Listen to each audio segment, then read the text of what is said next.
자, 포괄일제입니다. 자, 포괄일제는 제목 그대로 포괄해서 하나의 죄를 인정하겠다는 얘기입니다. 자, 봅니다. 각기 따로따로 존재하는 이 수개의 행위가 있는데 이 수개의 행위를 포괄적으로 한 개의 구성요건에 해당하여 일제를 구성하는 경우를 말한다 했습니다. 자, 여기서 노트 펴볼게요. 자, 노트를 펴보면 자, 공무원이 수뢰를 했습니다. 며칠 있다가 또 수뢰를 했습니다. 얼마 있다 또 수뢰했고요. 수뢰를 했습니다. 총 수뢰 몇 번 했습니까? 4번을 했습니다. 그럼 수뢰죄 4개가 되겠네요. 그쵸? 근데 이 수뢰가 수뢰가 범위가 단일해요. 단일하고 동일 업자로부터 계속 같은 명목으로 계속 명절 때마다 정기적으로 돈을 받아온 거예요. 자, 일정 기간 반복되었다. 피해법익도 동일합니다. 자, 등등의 요건을 갖추면 수뢰죄를 각각 죄 성립을 인정하는 것이 아니라 포괄해서 일죄로 처벌합니다. 그것이 포괄일죄입니다. 만약에 이 요건 1번, 2번, 3번, 4번 등의 요건 중에 어느 하나가 탈락돼 버리면 그때는 포괄일죄가 되는 것이 아니라 따로따로 죄 성립을 인정합니다. 그때는 경합범 처리를 합니다. 포괄일죄가 된다는 것은 이 요건을 모두 구비했다 이렇게 보시면 돼요. 자, 그러면 여러분들이 의문점을 가질 수가 있어요. 그러면 수뢰를 4번 했는데 죄 하나만 인정한다고? 그러면 공무원에게 너무 특혜를 주는 것 아니냐? 이렇게 생각할 수가 있는데 그런 건 아니고요. 이 수뢰를 받은 그 액수를 합산하기 때문에요. 첫 번째 수뢰액, 두 번째 수뢰액, 세 번째 수뢰액, 네 번째 수뢰액 이 모두를 합산해서 그 합산액이 일정액이 넘어버리잖아요. 즉 수뢰액이 3천만 원을 넘어버리면 일반 형법으로 적용되는 것이 아니라 특가법으로 가중처벌됩니다. 또 5천만 원 이상이면 집행유예도 안 돼요. 또 1억 넘으면 또 형량이 엄청나게 늘어나고요. 그리고 또 받은 돈의 몇 배를 또 토해내야 하는 부분도 있기 때문에 이 액수가 커지는 것이 이 피고인에게 유리한 것이 아니죠. 자, 어쨌든 이런 요건을 구비하게 되면 포괄일죄가 되는 것이다. 그리고 포괄일죄는 종류가 참 많아요. 밑에 종류가 나와 있는데 협의-포괄일죄, 결합범, 계속범, 접촉범, 연속범, 집합범 등등의 다양한 명칭을 갖고 있습니다. 다시 교재를 보죠. 자, 개념 관련해서 판례 나와 있는데 뭐 그다지 중요한 판례는 아니고요. 그냥 간단히 좀 보도록 할까요? 자, 방금 보았던 것처럼 각기 따로따로 존재하는 수개 행위가 있습니다. 자, 그 당의 구성 요건을 한 번 충족한다는 거죠. 즉, 뇌물죄 조문이 있다면 뇌물죄 조문을 딱 한 번 충족하여 본래적으로 일죄다는 것입니다. 이 행위가 이 수개 행위가 혹은 흡수가 되고 사후 행위가 되고 또는 위법 상태가 상당 정도 시간적으로 경과하는 등 본래적으로 일죄의 관계에 이루어지는 것이기 때문에 별개의 죄가 따로 성립하지 않는다. 별개의 죄가 따로 성립하지 않는다는 말은 포괄일죄를 하겠다 이런 말입니다. 자, 그런 점에서 과형상의 일죄와도 그 개념 등을 달리하고 있는 것이다 하는 거죠. 개념이 좀 나와 있는데 좀 간단히 좀 봐두시고요. 자, 구분 개념 됐고요. 자, 밑에 판례를 봅니다. 자, 방금 노트에서 보았듯이 범위가 단일하고 그리고 동종의 범행을 동일하거나 유사한 방법으로 동일 동그라미 치시고 다 동그라미 칠 수는 없어요. 키워드만 동그라미 칠게요.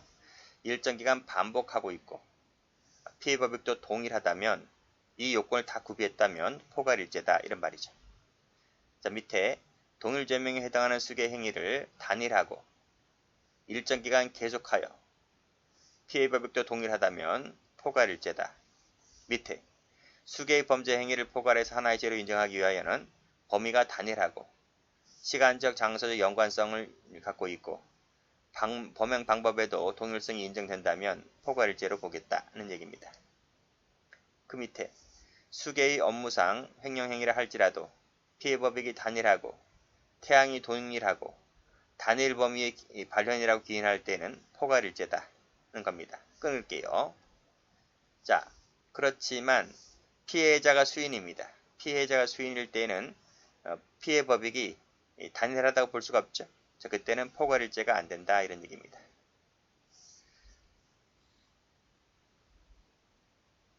자, 다음 역시 단일성 나오죠. 동일인 나오죠. 동일한 방법이죠. 자, 그때는 포괄일죄다. 그렇지만 끊고 단일성이나 계속성이나 이런 것이 인정되지 아니하거나 아니하대요. 또는 방법도 동일하지 않대요. 자, 그럴 때는 경합범이다. 즉 포괄일죄가 아니라 각각의 죄를 인정하겠다는 얘기입니다. 자, 수인의 피해자입니다. 각각의 기망행위를 했습니다. 각각 재물을 편취했습니다. 그러면 설령 그 범위가 단일하고 범행 방법이 동일하다 하더라도 제가 앞에서 뭐라고 했나요? 노트에서 이 요건을 모두 구비했을 때 포괄일죄가 되는 것이지 어느 하나가 결여되면 탈락되면 포괄일죄가 안 됩니다. 자, 그래서 이 판례도 지금 범의 단일성과 방법의 동일성만 인정되었지 나머지는 지금 그런 요건을 못 갖췄잖아요. 피해자가 여러 명이고 기망행위도 각각이고 편취도 각각이라면 모든 요건을 구비하지 못했기 때문에 그때는 포괄일죄가 되는 것이 아니죠.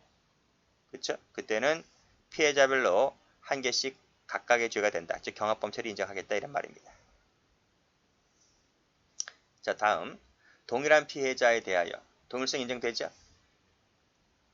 자, 밑에 범위가 단일하죠? 방법도 동일합니다. 그쵸? 그랬을 때에는 포괄일죄가 된다 하겠지만 끊고 자, 단일성과 계속성이 인정되지 아니하거나 방법이 동일하지 아니하거나 그럴 때는 경합범이다. 자, 이런 지문들 그대로 하나씩 따서 1번을 출제하든 2번을 출제하든 그 위에 것을 출제하든 이렇게 하나씩 따서 출제하기 때문에 꼼꼼하게 보시면 돼요. 자, 그 다음 판례 봅니다. 자, 그 다음 판례는 1번, 2번, 3번, 4번이 있는데 전부 다 출제가 됐죠. 전부 다 출제가 됐기 때문에 꼭 좀 정리를 해 두시고요. 자, 갑니다. 상습범은 포괄일죄입니다. 노트 나와 있나요? 노트 여기 나와 있잖아. 여기 가보면 여기 집합범 쪽에 가면 여기 상습범이 나와요. 자, 상습범은 포괄일죄인데 상습성이 있는 자가 같은 종류의 죄를 반복해서 저질렀다 하더라도 그러면 다 상습범은 다 포괄일죄로 처벌하겠나? 라고 볼 수가 있는데 아닙니다. 무슨 말이냐? 상습범은 포괄일죄인 건 맞는데 처벌조항이 있어야 돼. 아무리 노트에서 보았듯이 이런 요건을 갖추었다 하더라도 범위 단일성, 반복성, 동일성 이런 요건을 갖추었다 하더라도 처벌 규정이 있을 때 포괄일죄가 되는 것이지 처벌 규정이 없다면 포괄일죄가 될 수 없어요. 자, 그래서 상습범을 처벌하는 규정이 있어야 되는데 처벌하는 규정이 없네요. 자, 그랬다면 포괄일죄가 안 되고 경합범이 된다 이런 말입니다. 예를 들어볼게요. 여러분 연쇄살인범 아시죠? 연쇄살인범 상습살인죄라는 게 있어요. 우리 형법에. 그러면 연쇄살인범은 살인죄 한 개네. 포괄일죄네. 여러분 그런 말 들어본 적 있어요? TV에서? 이런 죄가 형법 규정이 없어요. 형법 규정에. 유영철이가 사람을 20명, 예를 들면 20명 죽였잖아요. 각각의 살인죄를 인정했잖아요. 상습살인죄가 없기 때문에. 그래서 상습범이라고 하는 것은 처벌 규정이 있을 때 한해서 상습범 처벌되는 것이지 처벌 규정이 없다면 그건 경합범이 되고 맙니다. 그런 얘기죠. 자, 이 지문도 출제가 많이 됐고요. 그럼 저작권법에서 상습으로 136조 1항의 죄를 저지른 경우가 있는데 그러면 이것도 상습성이 있다 보니까 상습범이 되냐라는 말인데 이 죄도 상습살인죄처럼 처벌 규정이 없어요. 가중처벌한다는 규정을 따라두고 있지 않습니다. 그래서 이때는 수회에 걸쳐 저작권법상의 위반죄를 범한 것이 상습성의 발현이라선 치더라도 그것은 경합범이다 말이죠. 왜? 처벌 규정이 없으니까. 상습범으로 갈 것이 아니라 경합범으로 간다. 처벌 규정이 없기 때문에. 규정이 없기 때문에 그래요. 이 지문도 출제가 2번 되었고. 자, 밑에 판례 봅니다. 저작권 침해 행위는 저작권자가 똑같다 하더라도 저작물별로 법익이 다르죠. 법익이 다르기 때문에 각각의 저작물에 대해서는 원칙적으로 각각의 죄가 됩니다.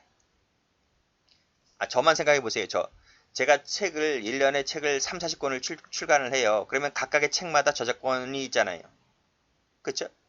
그러면 각각의 한 권에 대해서 표절을 하면 각각의 하나마다 한 권마다 저작권법 위반죄가 되는 거예요. 10개를 했으면 10개 저작권 위반죄가 되는 거예요.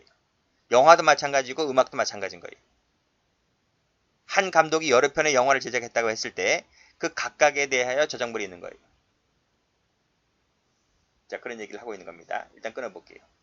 단일하고도 계속된 범위 아래 동일한 저작물이라면 포괄일죄가 돼요. 동일한 저작물이라면 그때는 이런 얘기죠.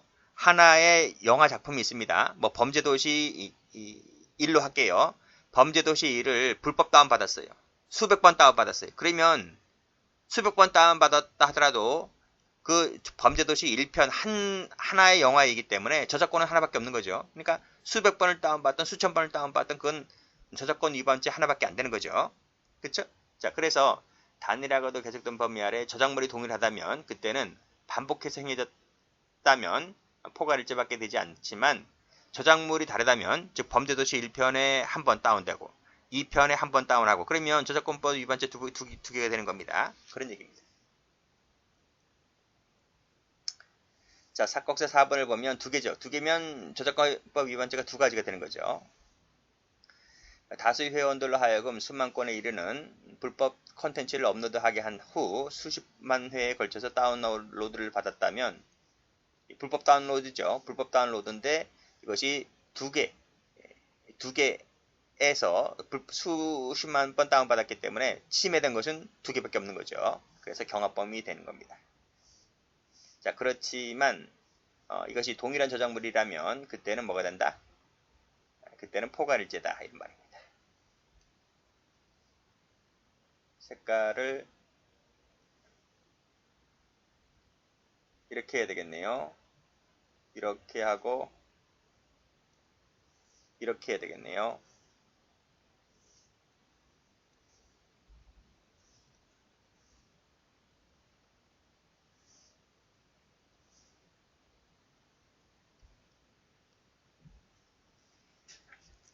자, 다음 페이지입니다. 종류 보죠.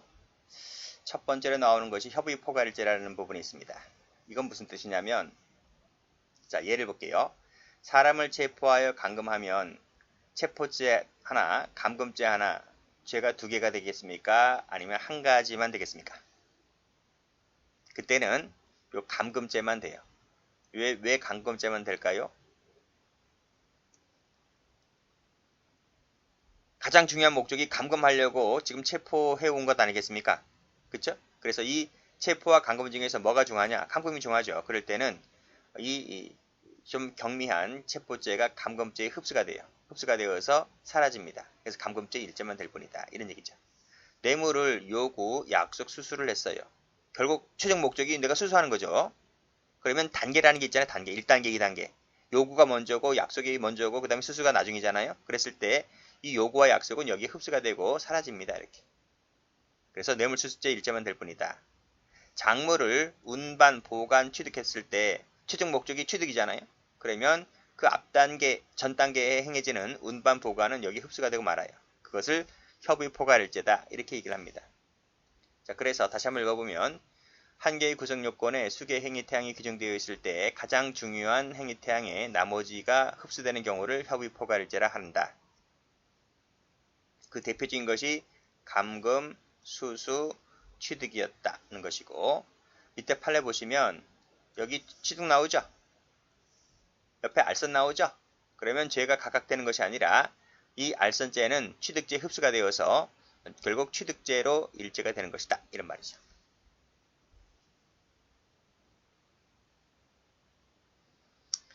다음 판례.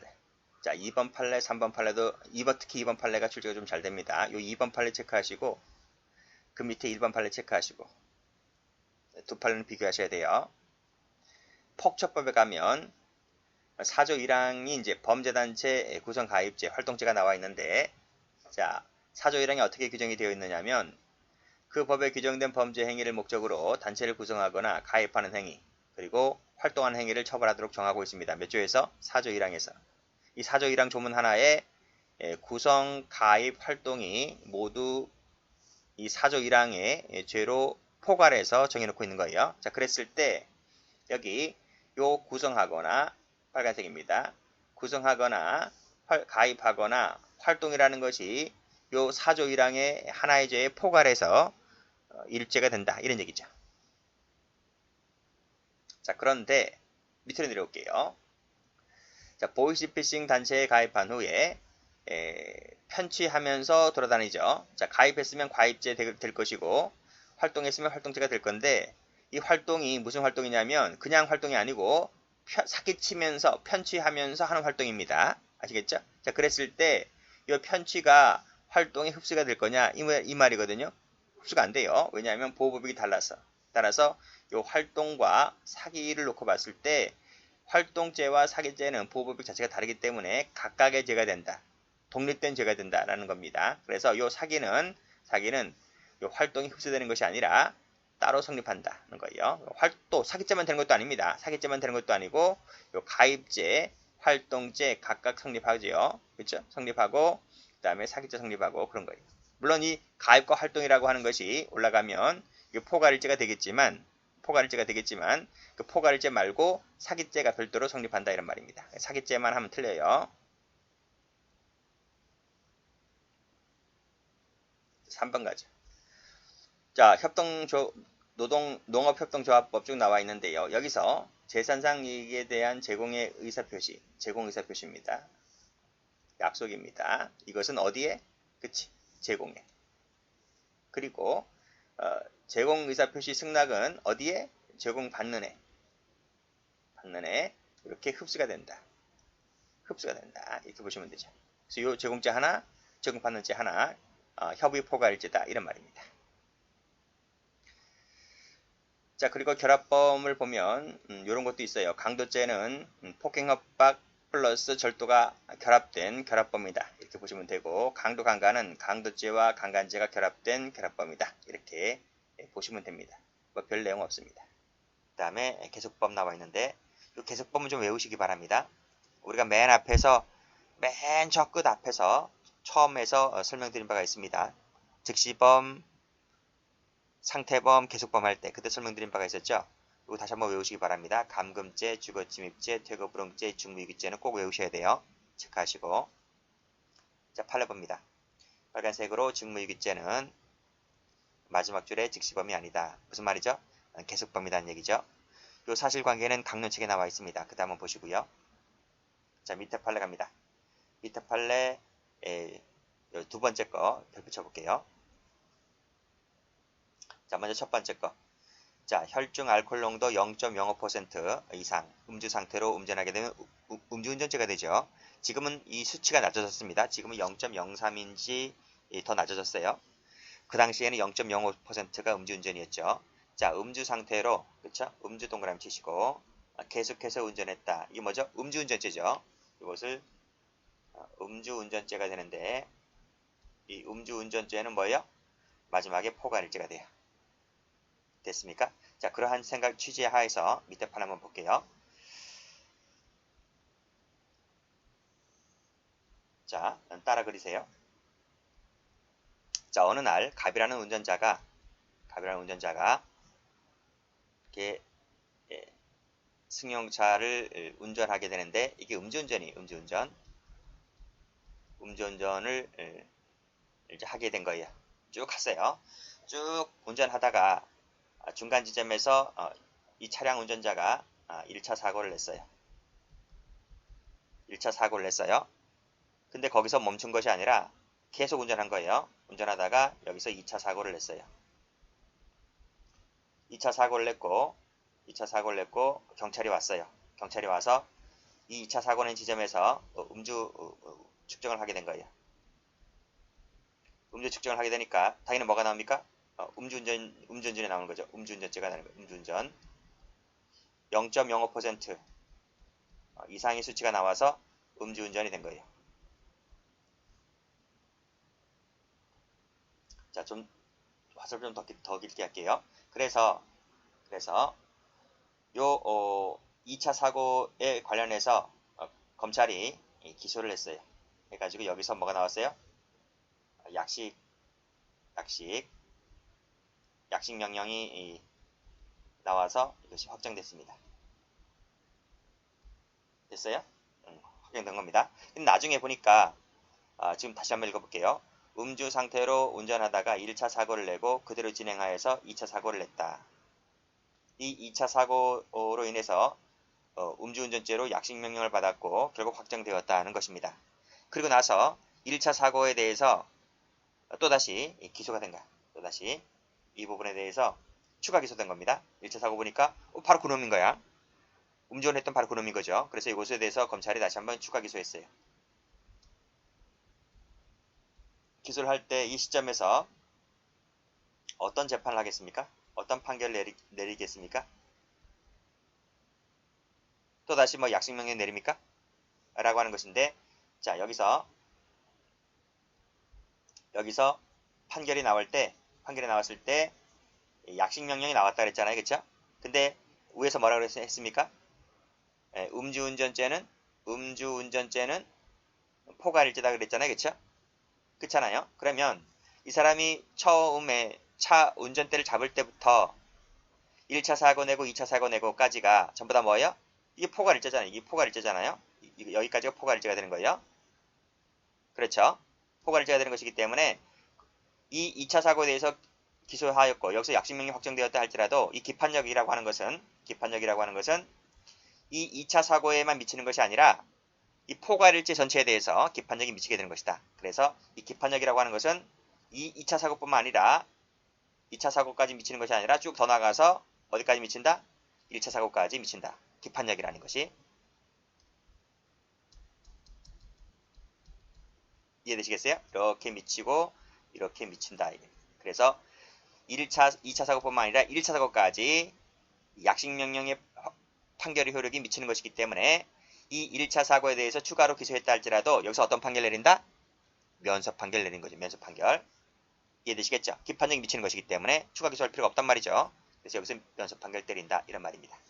다시 한번 올라가 보시면 그 후 1차 사고에 대해서 이 1차 사고 당시 음주운전으로 기소가 되었다고 했을 때 적으세요. 끄집어내시고 이거는 뭐가 된다? 이퀄 면소 판결. 뒤에 나올 겁니다. 됐죠? 무죄 판결이 아니라 면소 판결입니다. 그래서 세 번째 줄 보시면 위 공소사실이 약식명령이 확정된 도로교통법 음주운전죄와 포괄일죄 관계있기 때문에 이 1차 사고에도 기판력이 미치기 때문에 기소했다 할지라도 면소 판결 사유가 된다. 이렇게 보시면 될 것 같아요. 여기 2번이 잘 나옵니다. 다음 접속범을 볼게요. 접속범도 포괄일죄 한 종류입니다. 자, 일단 예를 보시게 되면 절도범이 문 앞에 자동차를 대기해놓고 재물을 수에 반출하였다. 접속이죠, 접속. 밑에 요건 나와 있죠? 시간적, 장소적 근접성이 있고 법익이 동일하고 범위가 단일하고 등등의 요건을 갖추게 되면 접속범으로 보아서 포괄일죄가 됩니다. 한 가마를 훔쳐도 절도죄, 10가마를 훔쳐도 절도죄, 포괄일죄, 100가마를 훔쳐도 포괄일죄. 그쵸? 대신 이제 액수가 올라가겠죠? 동일 기회에 같은 분야를 수에 가늠했다. 이것도 접속범의 일종으로서 포괄일죄로 처리해요. 하나의 문서에 같은 사람의 명예를 훼손하는 수개의 사실을 적시했다라고 했을 때 이것도 포괄해서 하나의 명예훼손죄가 되는 거죠. 됐죠? 자, 발라갑니다. 피해자를 죽인다고 협박하여 1회 가늠하였고 200m 오다가 다시 1회 가늠했죠. 우리가 저 맨 앞에서 죄수 결정의 표준이라고 해서 행위 표준서를 배운 적이 있었죠. 강간죄하고 추행죄는 행위시마다 1개씩 죄가 된다. 그쵸? 그러면 1회 가늠했고 1회 가늠했으니까 강간죄 2가지가 되겠네요. 그렇잖아요. 근데 가만히 보니까 요건에서 시간적, 장소적 근접성이 있다. 그쵸? 그러니까 200m를 기준으로 했을 때 1회 가늠과 1회 가늠 사이 200m니까 장소적 근접성이 있다는 거죠. 그리고 법익도 뭐 동일하고 뭐 범위도 단일하다는 측면을 보았을 때 그것도 강간죄 일죄가 된다는 것입니다. 그래서 200m 사건은 접속범위 일종으로서 단순 일죄로 보았다. 이렇게 보시면 될 것 같아요. 강간죄 일죄입니다. 특수강도의 소유가 동일한 장소에서 동일한 방법에 따라서 시간적으로 접착되었을 때는 이것도 접속범으로 보아서 일죄가 된다. 그렇죠? 피해자가 여러 사람이라 할지라도가 중요한 거예요. 피해자가 여러 사람이라 할지라도 이것도 요 접속범위 일종으로서 일죄가 된다. 됐죠? 그 다음 밑에 자 3, 4번을 묶어볼까요? 이건 강론에서 나오는데요. 하나의 사건에 대해서 한 번 선서한 증인이 빨간색으로 한 번 선서했대요. 그리고 4번도 동일한 선서, 한 번 선서했다는 겁니다. 그랬을 때 판검사나 검사가 물어볼 거 아니겠습니까? 여러 가지 사실에 대해서 그 기억에 반하는 헛소리를 그때마다 거짓말하게 됩니다. 그랬을 때 포괄해서 하나의 위증죄가 된다. 그쵸? 접속범 일정이죠. 자, 감정인이 나와서 선서 한 번 해놓고 수차례에 걸쳐서 그 허위 감정 보고서를 제출했다고 했을 때 이것도 접속범 일정으로서 포괄해서 하나의 감정죄만 된다. 이렇게 보시면 됩니다. 자, 5번을 가보시게 되면 회계보고서가 한 개죠. 가로 2번에도 하나의 선거비용 보조 청구서할 때 하나죠. 근데 옆에 보니까 여러 가지 선거비용 항목 나와 있네요. 그 밑에도 수개의 선거비용 항목 나와 있죠. 그랬을 때 허위사실 기재했다고 했을 때 이것도 접속범위 일정으로서 포괄해서 하나의 죄가 된다. 이렇게 보시면 되겠습니다. 접속범위 중요한 게 아니에요. 접속범위 중요한 게 아니라 그런 개념을 가지고 이 판결 요지를 읽을 때 이게 죄가 한 개냐 수개냐를 판단하시면 돼요. 그래서 한 개다 그러면 맞는 지문이고 수개의 죄가 되어서 경합범위 된다 그러면 틀리게 되는 거예요. 접속범위라는 게 시험에 나오는 게 아닙니다. 다음 자 6번도 보시게 되면 동일한 기회 나와 있죠. 동일한 기회 그 다음에 단일한 의사 포괄일제 요건 갖춰주죠. 그랬을 때 예비도 하고 착수도 하고 완료도 하였다면 이 죄가 세 가지가 되는 것이 아니라 이 세 가지가 포괄해서 하나의 죄만 될 뿐이다 하는 것입니다.